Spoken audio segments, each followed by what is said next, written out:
In this first video of Unit 7, we're going to start to learn about the basics of this idea called stoichiometry. So let's just use an example of a recipe where we are baking cookies. So this is the recipe for the Toll House cookies, and it tells you the exact amount of each ingredient that you have to use, and then you perform the chemical reaction, you put them all together and you add heat, and then it tells you the amount of product that you should make here. So let's write this like it's a chemical equation. So if I react 2 cups of flour with 1 teaspoon of baking soda, 1 teaspoon of salt, a cup of butter, 3/4 cup sugar, 3/4 cup brown sugar, 2 eggs, 2 chocolate chips, and 2 cups of chocolate chips, and 1 teaspoon of vanilla, I make 60 cookies. So this is a recipe that tells you the ratio of ingredients that you need and how much product you will make. So let's say you had 4 eggs in the pantry and you have plenty of other ingredients. If you had 4 eggs, what would be the maximum amount of cookies that you could make? Well, if you looked, you saw, okay, well, 2 eggs is needed to make 60 cookies. So if I had 4 eggs, then I could make double the amount of cookies. I could make 120 cookies. Now let's say I wanted to make those 120 cookies and use up those 4 eggs. How many cups of flour would you need? Well, if I had 2 eggs, for every 2 eggs I need 2 cups of flour. So if I have 4 eggs, that means I need 4 cups of flour. So a recipe is a ratio of ingredients in order to make a certain amount of products. A balanced chemical equation works the same exact way. It's a recipe. And in the balanced chemical equation, remember we have the coefficients, and the coefficients are the amounts of ingredients or relative products that you would make during the chemical reaction. And those quantities, that coefficient tells you the number of moles. So in this example, we would have 2 moles of aluminum oxide would decompose and make 4 moles of aluminum and 3 moles of oxygen gas. So it is a ratio of products and reactants given in the quantity of moles by the coefficients of a balanced chemical equation. So the term stoichiometry is Greek for measuring elements, and this gives you sort of how to pronounce it. So stoichiometry.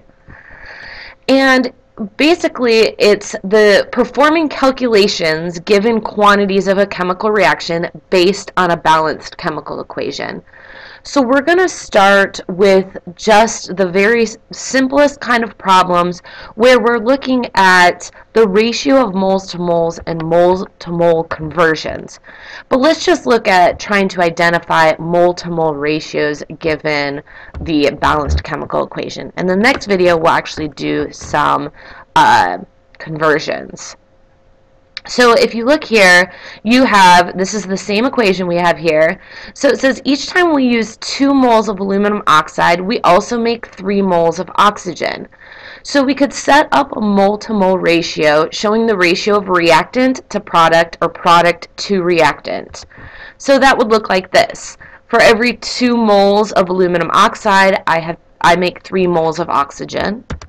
Or I could set it up and do a product to reactant ratio where if I want to make 3 moles of oxygen, I would need to react 2 moles of aluminum oxide. So these are mole to mole ratios. And if you notice, they're set up like fractions because they are conversion factors that we will be using in unit analysis. Let me pull up one more example and on the Elmo, and I will just show you how to do a few more mole to mole ratios, and then we'll move on to the next video where we learn to do conversions. So if we look at this reaction, this is a combustion reaction, and so we react a hydrocarbon with oxygen to make carbon dioxide and water, and I've already balanced it for you. So let's do some mole to mole ratios. So if I reacted 2 moles of C2H2, I would need 5 moles of oxygen. So we can do mole to mole ratios with both the reactants. So I could write 2 moles of C2H2 react with 5 moles of O2, or I could flip that upside down and say if I had 5 moles of O2, I would need 2 moles of C2H2. We could also do reactant to product. So like I showed you in the PowerPoint. So we could do 2 moles of this hydrocarbon for every 4 moles of carbon dioxide that were made. Or if I make 4 moles of carbon dioxide, I know that I had reacted 2 moles of C2H2. Okay? We also can do product to product. So let's say if I made 4 moles of CO2, I would also make 2 moles of water. Or if 2 moles of water were produced, I know that I would also make 4 moles of carbon dioxide.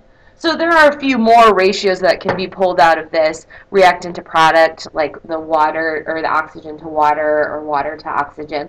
But I think you get the general idea that we just set up ratios that show relative reactant to reactant or reactant to product or product to product. It's just a ratio of either ingredient reactants or products for our mole to mole ratios.